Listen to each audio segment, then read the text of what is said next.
യഥാർത്ഥ ജനാധിപത്യമുള്ള ഒരു സംഘടനയിലും ഒരാൾ തന്നെ തിരഞ്ഞെടുക്കപ്പെടില്ല. അങ്ങനെ തിരഞ്ഞെടുക്കപ്പെട്ട് കഴിഞ്ഞാൽ അത് ജനാധിപത്യപരമായ തിരഞ്ഞെടുപ്പല്ല എന്നാണ് അർത്ഥം. കാരണം ഒരു സംഘടനയെ നല്ല രീതിയിൽ നയിക്കാൻ ഒരാൾക്കേ കഴിയൂ എന്ന് ആ സംഘടനയിലെ 100% പേരും വിചാരിക്കുന്നു എന്ന് കരുതാൻ കഴിയില്ല. ശാസ്ത്രീയമായൊരു കരുതലല്ല. ഇപ്പോൾ ഫെഫ്കയുടെ ചുമതലക്കാരൻ എന്ന നിലയിൽ ബി ഉണ്ണികൃഷ്ണൻ തന്നെയാണ് അതിനെക്കുറിച്ച് ആലോചിക്കുന്നത്. തനിക്കെതിരെ മാത്രം എന്തുകൊണ്ട് ഇത്തരം വിമർശനങ്ങൾ വരുന്നു എന്ന് തുറന്ന മനസ്സോടെ അദ്ദേഹം ആ വിമർശനങ്ങൾ കേൾക്കാനും സ്വയം തിരുത്താനും സംഘടനയെ തിരുത്തിക്കാനും അദ്ദേഹത്തിന് സാധിക്കണം.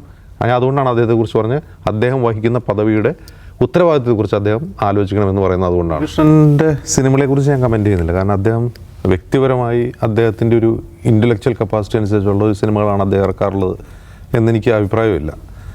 സിനിമകളല്ലല്ലോ പ്രശ്നം. ഈ ഫെഫ്ക എന്ന് പറഞ്ഞാൽ എന്താണ്? ലൈറ്റ് ബോയ്സ് മുതൽ കുക്ക് മുതൽ അത്തരം ഡെയിലി വേസിൽ ജോലി ചെയ്യുന്ന ആളുകളുടെ സംഘടന മുതൽ സംവിധായകരുടെ സംഘടന വരെയുള്ള ഒരുപാട് തൊഴിലാളി സംഘടനകളുടെ കൂട്ടായ്മയാണ് ഫെഫ്ക.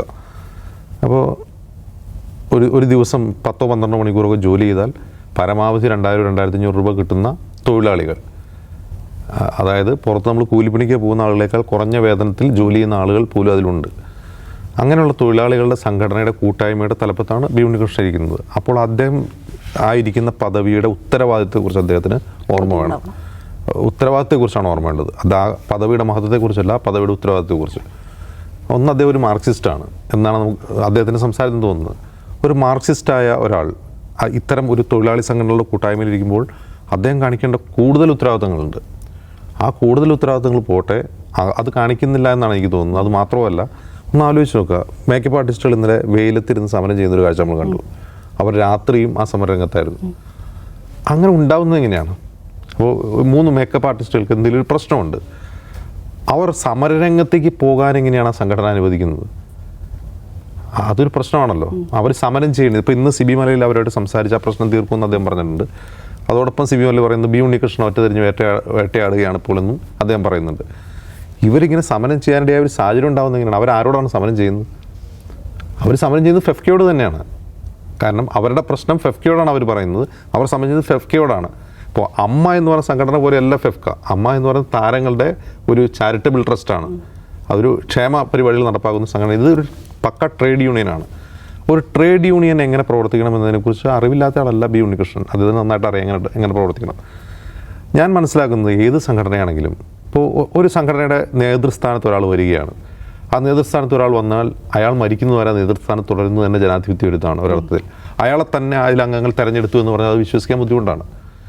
യഥാർത്ഥ ജനാധിപത്യമുള്ള ഒരു സംഘടനയിലും ഒരാൾ തന്നെ തിരഞ്ഞെടുക്കപ്പെടില്ല. അങ്ങനെ തിരഞ്ഞെടുക്കപ്പെട്ട് കഴിഞ്ഞാൽ അത് ജനാധിപത്യപരമായ തിരഞ്ഞെടുപ്പല്ല എന്നാണ് അർത്ഥം. കാരണം ഒരു സംഘടനയെ നല്ല രീതിയിൽ നയിക്കാൻ ഒരാൾക്കേ കഴിയൂ എന്ന് ആ സംഘടനയിലെ 100% പേരും വിചാരിക്കുന്നു എന്ന് കരുതാൻ കഴിയില്ല. ശാസ്ത്രീയമായൊരു കരുതലല്ല. അപ്പോൾ ഒരാൾ തന്നെ ഒരു സംഘടനയുടെ തലപ്പത്ത് തുടരുന്നതിൽ തന്നെ ഒരു ജനാധിപത്യ വിരുദ്ധതയുണ്ട്. അതിനർത്ഥം അയാൾ ഒരു ട്രേഡ് യൂണിയൻ മുതലാളിയായി മാറി എന്നുള്ളതാണ്. നമുക്കറിയാം, കേരളത്തിലെ ട്രേഡ് യൂണിയനിസത്തിനും ചില പ്രശ്നങ്ങളുണ്ട്. ഞാൻ പറയുന്ന വരവേൽപ്പ് സിൻഡ്രോം ഒന്നുമല്ല. അതല്ലാതെ തന്നെ കേരളത്തിലെ ട്രേഡ് യൂണിയനിസത്തിന് ചില പ്രശ്നങ്ങളുണ്ട്. സവിശേഷമായി ഫെഫ്കയ്ക്ക് വേറൊരു പ്രശ്നമുണ്ട്. ഫെഫ്കയിലെ സംവിധായകരുടെ സംഘടനയിലെ അംഗങ്ങളായ ആളുകൾക്ക് ഒരു വർഷത്തിൽ ലഭിക്കുന്ന വരുമാനമല്ല അവിടുത്തെ ലൈറ്റ് ബോയ്ക്കോ ഒരു കുക്കിനോ വേറെ ആർക്ക് കിട്ടുക. അപ്പോൾ ഇതൊരു താല്പര്യങ്ങളുടെ സംഘടനയാണ്. വ്യത്യസ്ത താല്പര്യങ്ങളുള്ള വ്യത്യസ്ത ക്ലാസ്സിലുള്ള തൊഴിലാളികളുടെ ട്രേഡ് യൂണിയനുകളുടെ ഒരു സംഘാതമാണ് ഫെഫ്ക എന്ന് പറയുമ്പോൾ തന്നെ ഒരു പ്രശ്നമുണ്ട് അതിൽ. അപ്പോൾ ആ പ്രശ്നം പരിഹരിക്കേണ്ടത് എങ്ങനെയാണെന്ന് ഫെഫ്ക തന്നെയാണ് ആലോചിക്കേണ്ടത്.